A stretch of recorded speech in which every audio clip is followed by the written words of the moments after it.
Namaku Nadia, seorang istri biasa yang orang-orang sering panggil gemoy karena tubuhku sangat indah dipandang dan tingkahku kadang kekanak-kanakan. Usia pernikahanku baru berjalan 1 tahun. Suamiku Raka adalah sosok lelaki pekerja keras yang terpaksa merantau jauh ke luar pulau demi mencari nafkah. Sejak Raka pergi, rumah kecil kami di gang sempit terasa lengang. Awalnya aku menikmati kesunyian itu, merasa bebas mengatur waktuku sendiri. Pagi kuisi dengan merapikan rumah, siang kadang sibuk dengan kerja sampingan membuat kue pesanan, dan malam aku menunggu video call singkat dari Raka. Namun lama-kelamaan, rasa sepi mulai jadi teman yang menyiksa. Setiap kali menutup pintu, ada hampa yang menempel di dinding rumah. Aku kerap duduk lama di ruang depan hanya mendengar suara televisi menyala sekadar untuk merasa ada kehidupan. Di samping rumahku, berdirilah sebuah rumah megah yang kontras dengan rumah kecilku. Penghuninya seorang pria muda bernama Arman, tetanggaku, yang terkenal kaya raya dan selalu tampak rapi. Istrinya jarang terlihat, katanya sibuk urusan bisnis di luar kota. Sejujurnya aku dulu hanya melihat Arman dari kejauhan, tak lebih dari sekadar tetangga. Tapi aku ingat, pertama kali Raka berangkat merantau, Armanlah yang datang mengetuk pintu rumahku, menawarkan bantuan jika ada kesulitan. Waktu itu aku hanya mengangguk sambil tersenyum, merasa sedikit lega ada orang yang peduli. Hari-hari berikutnya, Arman kadang menyapaku dengan ramah, bahkan sesekali membantu membawa belanjaanku ketika aku kewalahan. "Kamu sendirian terus, jangan sungkan kalau butuh apa-apa," katanya dengan nada hangat. Kalimat itu sederhana, tapi entah mengapa terus terngiang di kepalaku. Aku tak pernah menyangka, sapaan-sapaan kecil itu pelan-pelan akan mengguncang pertahananku. Namun, untuk saat ini, aku masih mencoba menjalani hari dengan biasa. Aku masih istri yang setia, menunggu kepulangan suami, sambil berusaha menutup mata pada perhatian yang datang dari arah rumah megah di sampingku. Tapi di dalam hati kecilku, aku mulai bertanya, apakah aku bisa terus kuat menghadapi kesepian ini? Pertanyaan itu semakin sering muncul setiap kali aku berpapasan dengan Arman di halaman. Awalnya hanya sapaan singkat, sekadar basa-basi tetangga. Tapi entah kenapa, tiap kata darinya selalu terdengar lebih dari sekadar ramah. Suatu sore aku sedang berjuang, menenteng kantong belanjaan besar dari pasar. Tanganku gemetar menahan berat, keringat mulai menetes di pelipis. Tiba-tiba suara bariton itu muncul dari belakang. "Wah, bawaan banyak banget, Nat. Sini biar saya bantu." Aku menoleh dan benar saja, Arman sudah berdiri di sana dengan kemeja putih rapi. Sebelum sempat menolak, kantong-kantong itu sudah berpindah ke tangannya. Aku hanya bisa mengikuti langkahnya menuju rumah, merasa ada sesuatu yang aneh ketika orang lain begitu mudah mengambil alih bebanku. Sesampainya di teras, Arman menaruh belanjaan lalu menatapku dengan senyum tipis. "Kamu ini terlalu nekat, sendirian. Angkat begini, kalau jatuh gimana?" Aku tertawa kecil berusaha menutupi rasa kikuk. Namanya juga hidup sendirian, Mas. Ya harus bisa ngurus apapun. Kalimat itu membuat ekspresinya berubah. Ada kilatan iba di matanya. "Sendirian itu berat. Nat, jangan terlalu dipaksakan." Entah kenapa dadaku terasa sesak mendengarnya. Kata-kata itu sederhana, tapi seakan menyentuh bagian hatiku yang paling rapuh. Sejak hari itu perhatian Arman makin sering terasa. Jika aku keluar pagi-pagi menyapu halaman, ia melambaikan tangan dari balkon rumah megahnya. Jika aku pulang agak larut usai mengantar pesanan kue, ia menunggu di pagar hanya untuk memastikan aku baik-baik saja. Awalnya aku menertawakan diriku sendiri. Kenapa harus merasa nyaman dengan perhatian orang lain? Padahal aku punya suami. Tapi semakin sering itu terjadi, semakin aku sadar, rumah kosong ini tak lagi sesepi dulu. Karena ada seseorang yang diam-diam menjaga dari samping. Namun bersamaan, dengan rasa nyaman itu, muncul juga rasa bersalah. Setiap kali Raka menelpon, suaranya terdengar lelah tapi penuh semangat. Ia selalu berkata, "Tunggu aku, ya. Semua ini aku lakukan buat kita." Hatiku bergetar antara bahagia dan perih. Aku ingin menjawab dengan penuh keyakinan, "Iya, aku menunggumu dengan setia." Tapi entah mengapa, bayangan senyum Arman sering muncul di sela-sela kata itu. Dan di sanalah aku sadar, langkahku perlahan mulai mendekati sebuah jurang yang berbahaya. Jurang yang bahkan tak pernah kubayangkan sebelumnya. Semua bermula pada malam itu. Hujan turun deras, petir menyambar, dan rumah kecilku terasa lebih dingin dari biasanya. Raka belum sempat menelpon, katanya jaringan di tempat kerjanya sedang buruk. Aku duduk di ruang depan, menatap layar ponsel yang kosong sambil memeluk lutut. Tiba-tiba suara ketukan pintu membuatku tersentak. Jantungku berdetak lebih cepat. Siapa yang datang malam-malam begini, di tengah hujan deras? Aku membuka pintu perlahan, dan di sana berdiri Arman dengan payung di tangannya. Wajahnya basah oleh air. Hujan, tapi senyumnya tetap hangat. Nad, aku lihat lampu rumahmu nyala tapi gelap-gelapan di luar. Kamu sendirian kan? Aku bawa sedikit makanan, takut kamu belum sempat masak. Ia mengangkat kantong plastik berisi kotak makanan. Aku tercekat, rasa terharu bercampur bingung. Aduh Mas Arman, nggak usah repot-repot begini. Bukan repot, Nad, aku cuma khawatir. Kamu kelihatan pucat akhir-akhir ini. Kata-katanya membuat tubuhku lemas. Aku membiarkannya masuk ke ruang depan. Aroma makanan hangat langsung memenuhi ruangan, seakan melawan hawa dingin yang menusuk. Kami duduk berseberangan. Ia membuka kotak makanan, menggeser satu piring ke arahku. Makanlah, jangan sering menahan lapar. Aku tahu kamu sibuk bikin pesanan. Kue, pasti capek. Aku menunduk. Ada rasa nyaman yang begitu aneh. Perhatian kecil itu membuatku hampir lupa bahwa lelaki di hadapanku bukan suamiku. Malam itu percakapan kami mengalir begitu saja. Ia bercerita tentang bisnisnya, tentang betapa sepinya rumah megah yang ia tinggali. Aku bercerita tentang Raka, tentang rinduku yang sering tak tertahankan. Lalu, ada momen hening. Tatapan matanya menembusku, seolah ingin mengatakan sesuatu yang tak terucap. Aku buru-buru mengalihkan pandangan, tapi jantungku berdebar tak karuan. Ketika ia pamit pulang hujan, masih turun deras. Ia berdiri di ambang pintu, menatapku lama. Nad, kalau kamu merasa kesepian, jangan simpan sendiri. Kamu bisa cerita sama aku. Aku hanya bisa mengangguk. Kata-kata itu sederhana, tapi terasa berbahaya. Begitu pintu tertutup, aku bersandar, dengan tubuh gemetar. Ada sesuatu yang bergolak di dadaku, antara syukur karena diperhatikan, dan takut karena hatiku mulai goyah. Malam itu aku sadar, garis batas antara aku dan Arman semakin kabur, dan sejak saat itu, hidupku tak lagi sama. Hari-hari berikutnya, aku mulai merasakan perubahan kecil yang sulit diabaikan. Entah kenapa, setiap langkah kakiku seakan mencari-cari keberadaannya. Jika aku mendengar suara mobil mewahnya berhenti di depan rumah, jantungku langsung berdebar. Jika aku melihatnya keluar dengan kemeja rapi, aku menahan napas tanpa sadar. Padahal dulu, aku hanya lewat begitu saja. Suatu siang listrik di rumahku mendadak padam. Aku panik, apalagi pesanan kue harus selesai sore itu. Dengan tangan gemetar, aku menyalakan lilin, lalu mencoba menghubungi PLN, tapi jawabannya lambat. Tiba-tiba suara panggilan dari pagar terdengar. Nad, ada apa? Kenapa gelap? Aku keluar dan melihat Arman berdiri di depan pagar. Tanpa pikir panjang, aku menceritakan semuanya. Ia tersenyum tipis lalu berkata, kalau begitu, bawa saja ke rumahku. Oven di sana bisa kamu pakai, daripada repot. Aku ragu. Rumahnya besar, megah dan asing bagiku. Tapi pesanan kue harus jadi. Akhirnya aku mengangguk. Sesampainya di dapurnya, aku tertegun. Segalanya tampak modern dan berkilau. Ia menyalakan oven untukku, lalu menawari segelas teh hangat. Anggap saja ini rumahmu sendiri, katanya. Aku mencoba fokus pada adonan kue, tapi setiap kali ia lewat di belakangku, aku merasakan jarak yang terlalu dekat. Sesekali, ia menanyakan hal-hal kecil. Apakah aku lelah? Apakah aku butuh bantuan? Dan semua itu membuatku makin goyah. Ketika kuenya selesai, aku mengemasi kotak dengan terburu-buru. Terima kasih banyak, Mas. Kalau nggak ada oven ini, aku pasti gagal. Ia tersenyum sambil menatapku lekat. Aku senang bisa bantu kamu. Jangan sungkan, Nad. Kamu terlalu sering memikul semuanya sendiri.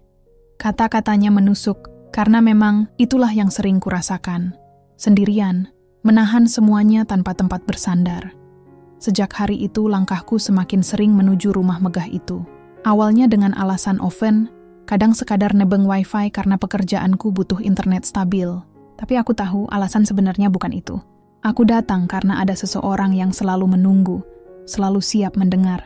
Di malam-malam sepi bayangan Raka masih hadir, tapi di sela-sela bayangan itu, wajah Arman kian jelas, dan aku mulai bertanya dalam hati, apa aku masih bisa menjaga janji setia yang dulu kuucapkan di hadapan suamiku? Aku tidak tahu jawabannya. Yang ku tahu, Aku sedang berada di persimpangan paling berbahaya dalam hidupku. Sejak malam itu, aku sering menatap foto pernikahanku yang terpajang di dinding ruang tamu. Di sana ada senyumku, ada mata Raka yang berbinar penuh janji. Foto itu selalu jadi pengingat bahwa aku seharusnya kuat, bahwa aku pernah bersumpah akan menunggunya dalam suka maupun duka. Maka aku menetapkan sebuah tujuan dalam hati. Aku harus bertahan. Apapun yang terjadi, aku tidak boleh melewati batas. Dengan Arman, aku mulai mengatur jarak. Setiap kali ia menyapa dari pagar, aku hanya membalas dengan senyum singkat. Jika ia menawarkan bantuan, aku menolak halus. Aku bahkan berusaha sibuk dengan pesanan kue lebih banyak, agar pikiranku teralihkan. Tapi ternyata menjaga jarak tidak semudah itu. Suatu sore ketika aku baru saja menutup pintu rumah, suara panggilan video dari Raka masuk. Dengan wajah lelah, ia berkata, "Nad, maaf ya, bulan depan aku nggak bisa pulang. Ada proyek baru, aku harus perpanjang kontrak." Aku tersenyum paksa di depan kamera. "Nggak apa-apa, Mas. Yang penting kamu sehat." Tapi begitu panggilan berakhir, air mataku jatuh tanpa bisa dibendung. Rumah ini kembali terasa kosong, lebih sepi dari biasanya. Seolah semesta sedang menguji, tak lama kemudian suara ketukan di pintu terdengar. Aku membuka dan menemukan Arman berdiri dengan wajah khawatir. "Kamu nangis?" tanyanya lembut. Aku buru-buru mengusap pipi. "Enggak, cuma debu." Ia menatapku dalam-dalam. "Nad, kamu nggak harus pura-pura kuat. Kalau kamu capek, bilang saja. Aku di sini." Kata-kata itu membuat benteng yang susah payahku bangun mulai retak. Aku ingin berteriak bahwa aku baik-baik saja, tapi justru suaraku tercekat. Hari-hari berikutnya, aku mencoba terus melawan godaan. Aku menuliskan doa di kertas kecil, menempelnya di dinding dapur. "Teguhkan aku ya Tuhan, jauhkan aku dari salah jalan." Namun setiap kali aku melihat bayangan Arman berdiri di balkon, setiap kali mendengar suaranya menawarkan bantuan, hatiku bergetar lagi. Aku tahu apa tujuanku, tetap setia. Tapi jalan menuju ke sana terasa penuh jebakan yang semakin hari semakin sulit kuhindari. Dan diam-diam, aku mulai takut, bukan hanya pada Arman, tapi juga pada diriku sendiri. Ketakutan itu semakin nyata ketika suatu malam listrik kembali padam di seluruh gang. Suasana gelap gulita membuatku resah. Aku duduk di ruang depan dengan lilin kecil yang nyalanya bergetar ditiup angin. Hujan deras di luar menambah dingin, dan ponselku kehabisan baterai. Aku benar-benar sendirian. Lalu terdengar suara ketukan pelan di pintu. Degup jantungku berpacu. Aku membuka pintu, dan di sana berdiri Arman dengan senter di tangannya. "Nad, kamu baik-baik aja. Gelap banget di rumahmu." Aku mengangguk meski wajahku pucat. Aku nggak apa-apa. Kalau takut ikut aku ke rumah. Lampu daruratku masih nyala. "Nggak usah sendirian di sini." Ucapnya tegas, penuh kepedulian. Aku ingin menolak. Suara di kepalaku berteriak, "Jangan, ini berbahaya." Tapi tubuhku justru menurut. Langkahku mengikuti. Arman menembus hujan kecil, menuju rumah megahnya yang terang oleh lampu cadangan. Di dalam suasana hangat menyergap, Arman menuangkan teh untukku, lalu duduk di seberang dengan tatapan penuh perhatian. "Kamu pasti lelah, Nad. Aku lihat wajahmu pucat sekali." Aku mencoba tersenyum tapi bibirku bergetar. "Aku cuma capek. Semuanya terasa berat akhir-akhir ini." Ia terdiam lama lalu berkata lirih, "Kamu nggak pantas menanggung semua ini sendirian." Kalimat itu seperti anak panah menembus pertahananku. Air mataku jatuh begitu saja, deras, tanpa bisa kucegah. Aku menutup wajah dengan tangan, merasa rapuh sekali, tanpa sadar Arman mendekat. "Hei, jangan nangis," katanya lembut. Aku bisa merasakan jaraknya semakin dekat, terlalu dekat. Jantungku berdetak kencang, bukan hanya karena canggung, tapi karena aku tahu, jika aku tidak segera menjauh, aku akan tergelincir. Aku buru-buru berdiri, menarik napas panjang. "Aku harus pulang." "Terima kasih sudah peduli, Mas." Arman menatapku. Lama, ada sesuatu di matanya, campuran antara iba dan perasaan yang lebih dalam. Tapi ia tak menahan. Ia hanya berkata, "Baiklah. Tapi ingat, Nad, Kamu selalu bisa datang ke sini kalau butuh teman. Aku melangkah keluar dengan kaki gemetar. Hujan masih turun, namun dinginnya tak seberapa dibandingkan dingin yang merayapi hatiku. Aku tahu satu hal, pertahananku nyaris runtuh malam itu. Dan semakin aku berusaha menjauh, semakin kuat pula tarikannya. Aku mulai sadar, mungkin waktuku untuk tetap tegar sudah hampir habis. Hari-hari setelah malam itu, aku mencoba lebih keras menjaga jarak. Aku menolak ajakan kecil dari Arman. Aku pura-pura sibuk setiap kali ia menawariku bantuan. Tapi semakin aku menghindar, semakin kuat pula kehadirannya terasa di sekitarku. Seolah semesta justru bersekongkol untuk mempertemukan kami. Suatu sore aku sedang menjemur cucian ketika tiba-tiba langit mendung dan hujan turun deras. Aku berlari panik mengangkat pakaian yang masih basah. Namun angin kencang membuat tali jemuran terlepas. Baju-bajuku jatuh ke tanah becek. Aduh, aku mengeluh sambil berusaha mengangkatnya. Tapi percuma, semuanya basah. Saat itulah suara yang begitu ku kenal terdengar. "Nat, sini, bawa ke rumahku aja, pakai mesin pengering." Aku menoleh Arman berdiri di pagar dengan jas hujan. Matanya menatap penuh iba. Aku ingin menolak. Ingin berkata, "Tidak usah, Mas." Tapi tanganku gemetar memegang cucian berat dan basah itu. Tanpa sadar, aku mengangguk. Di rumahnya ia segera menyalakan mesin pengering. "Kamu duduk dulu, aku yang urus," katanya sambil mengambil pakaian dariku. Aku duduk di ruang tamu yang hangat menatap hujan deras di luar. Rasa lelah dan kesepian tiba-tiba menghantamku sekaligus, dan saat Arman kembali dengan senyum tenang, ada sesuatu di dalam diriku yang runtuh. "Nat," katanya pelan, "kenapa kamu selalu terlihat kuat, padahal aku tahu kamu sebenarnya rapuh?" Aku menunduk, air mataku lagi-lagi jatuh. Aku cuma berusaha. Tapi rasanya berat sekali. Tanpa ku sadari, ia duduk lebih dekat. "Kalau kamu lelah, sandar saja. Kamu nggak harus sendiri." Kalimat itu membuat pertahananku benar-benar pecah. Aku menutup wajah dengan tangan, menangis sejadi-jadinya. Dan saat itu, aku merasakan tangannya menyentuh bahuku, hangat, menenangkan. Aku tahu aku harus menjauh. Aku tahu aku harus berdiri, pergi, menyelamatkan diriku. Tapi tubuhku justru kaku, seakan tak mampu melawan. Untuk pertama kalinya, aku membiarkan diriku tenggelam dalam perhatian yang seharusnya tidak pernah kucari.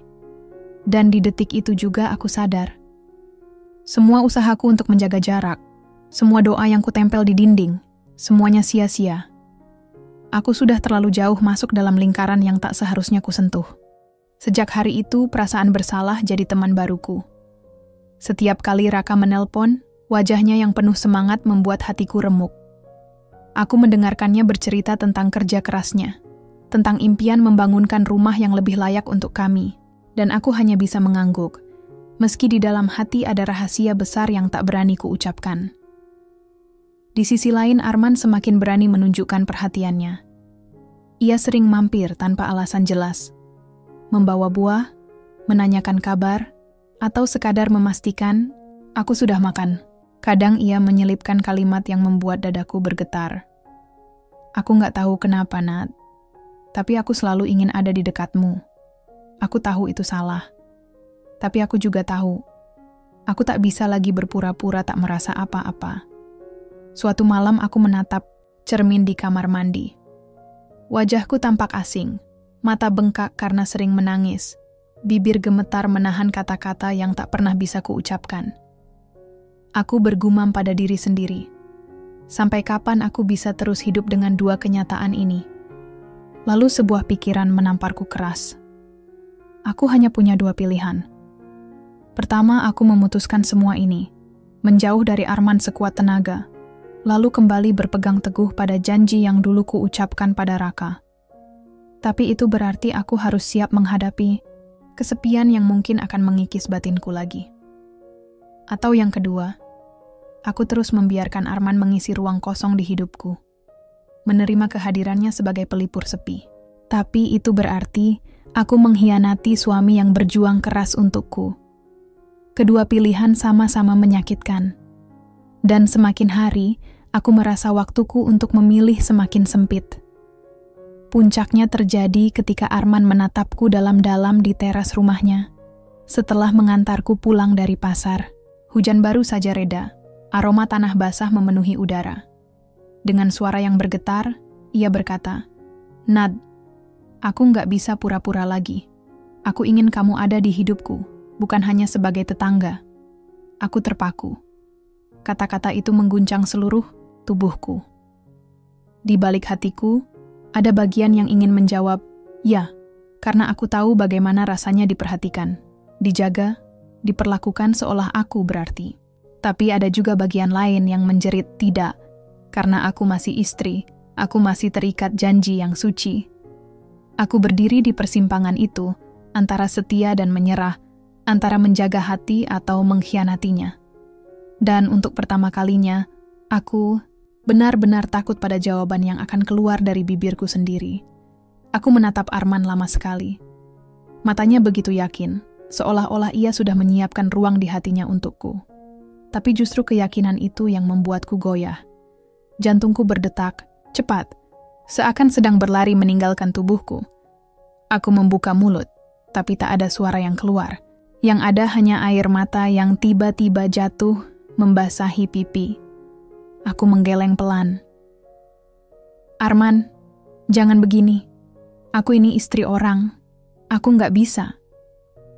Kalimat itu keluar, tapi suaraku sendiri terdengar rapuh. Arman memegang bahuku, seakan ingin meyakinkanku. Tapi aku lihat sendiri, kamu nggak bahagia, Nat. Kamu kesepian, kamu butuh seseorang. Aku bisa jadi orang itu.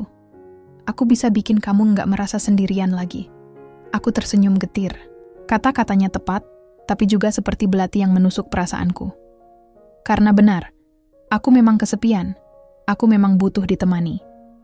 Namun, apakah semua itu pantas kubayar dengan mengkhianati orang yang paling tulus mencintaiku? "Jangan paksa, aku Man," suaraku lirih hampir tak terdengar. "Kalau aku ikut sama kamu, itu sama aja aku bunuh hati Raka. Dan aku nggak sanggup." Arman terdiam. Tangannya perlahan terlepas dari bahuku. Untuk pertama kalinya, wajah percaya dirinya retak, berganti dengan ekspresi kecewa dan luka yang dalam. Malam itu aku pulang dengan langkah gontai. Di kamar mandi, aku menangis sejadi-jadinya. Tangisku bukan hanya karena menolak Arman, tapi juga karena aku sadar, setelah semua yang terjadi, aku bukan lagi istri yang sama. Hatiku sudah retak, dan rasa bersalah itu akan menemaniku selamanya. Esok, harinya kabar datang dari jauh. Raka menelpon dengan suara parau, mengabarkan kalau proyeknya kacau besar. Ia terpaksa kerja siang malam untuk menutup kerugian, bahkan kesehatannya mulai menurun. Aku tercekat. Sambil mendengarkan ceritanya, bayangan wajah Arman terus menghantui. Hatiku berteriak, "Aku harus memilih. Aku nggak bisa terus begini." Akhirnya aku berjanji dalam hati. Aku akan menutup semua pintu yang bisa membuatku goyah. Aku akan menjaga rumah ini, meski dengan sisa tenaga yang ada. Karena jika aku salah langkah sekali lagi, semua akan hancur, termasuk aku sendiri. Namun, aku tahu keputusan itu tidak serta-merta menghapus semua jejak yang sudah terlanjur ada. Yang tersisa kini hanyalah beban berat yang harus kutanggung sendirian. Dan untuk pertama kalinya dalam hidupku, aku merasa benar-benar sendirian, bahkan lebih dari sebelumnya. Hari-hari berikutnya berjalan seperti bayangan. Aku menutup diri, jarang keluar rumah, bahkan enggan lagi menyapa Arman. Aku sengaja menghindari jalannya, menolak setiap ketukan di pintu, dan berpura-pura sibuk setiap kali ia mencoba mencari alasan untuk mendekat. Kupikir dengan begitu semuanya akan selesai. Tapi ternyata tidak. Yang selesai hanyalah kebersamaan, sementara luka di hati justru semakin dalam. Raka masih menelpon, suaranya terdengar makin letih. Sesekali ia batuk keras, lalu buru-buru mengalihkan pembicaraan agar aku tidak khawatir. Tapi aku bisa merasakan, Suamiku sedang memikul beban yang terlalu berat sendirian di perantauan. Sementara aku justru sedang berperang dengan diriku sendiri. Setiap kali menutup mata, bayangan Arman muncul. Tatapannya, kata-katanya, dan bagaimana ia selalu berhasil membuatku merasa dilihat, dihargai. Semakin aku berusaha melupakannya, semakin jelas sosoknya menghantui. Aku jadi seperti terjebak. Ingin setia pada Raka, tapi terus dihantui oleh seseorang yang sebenarnya sudah kusingkirkan. Sampai akhirnya, sebuah peristiwa membuatku runtuh. Suatu siang aku menerima kabar dari tetangga bahwa Arman akan pindah ke kota lain karena ada tawaran bisnis yang lebih besar. Mendengar itu, seharusnya aku lega, karena pintu yang menggoda akhirnya benar-benar tertutup. Tapi anehnya, dadaku justru sesak, seolah aku akan kehilangan sesuatu yang diam-diam sudah menjadi bagian penting dari hidupku. Malam harinya Arman datang terakhir kali. Ia berdiri di depan rumah, wajahnya sendu, berbeda dari biasanya. "Aku cuma mau pamit," katanya lirih. "Mungkin setelah ini kita nggak akan ketemu lagi. Aku harap kamu bahagia, Nad." Aku terdiam. Ada ribuan kata yang ingin kuucapkan, tapi semuanya tertahan di tenggorokan. Air mataku jatuh tanpa bisa kutahan. Aku ninan berkata terima kasih, atau maaf, atau sekadar jangan pergi. Tapi aku tahu, tidak ada satupun kalimat itu yang akan memperbaiki keadaan. Jadi aku hanya berdiri membiarkannya pergi. Saat punggungnya menghilang di tikungan, aku merasa sesuatu di dalam diriku ikut patah. Aku berhasil menjaga janji pada Raka, tapi aku kehilangan bagian lain dari diriku sendiri. Dan itu rasanya jauh lebih menyakitkan daripada yang pernah kubayangkan. Malam itu aku menangis sendirian, lama sekali. Tangisanku bukan lagi soal Arman semata, tapi juga tentang diriku, tentang betapa rapuhnya aku, betapa aku pernah goyah, dan betapa kini aku harus menanggung semua luka itu tanpa ada yang tahu. Aku berhasil memilih, tapi aku juga hancur karena pilihan itu. Sejak malam kepergian Arman, rumahku terasa semakin sepi. Setiap sudut seperti menyimpan bayangan yang menegurku. Kursi teras tempat kami pernah duduk, jalan setapak menuju pasar yang sering kami lalui, hingga suara hujan yang selalu mengingatkanku pada tatapannya. Aku mencoba sibuk, menyulam, merapikan rumah, bahkan ikut kegiatan ibu-ibu kampung. Tapi semakin aku berusaha menutup celah, semakin besar pula ruang kosong yang kurasakan di dalam hati. Di sisi lain, kabar dari Raka tak pernah benar-benar menenangkan.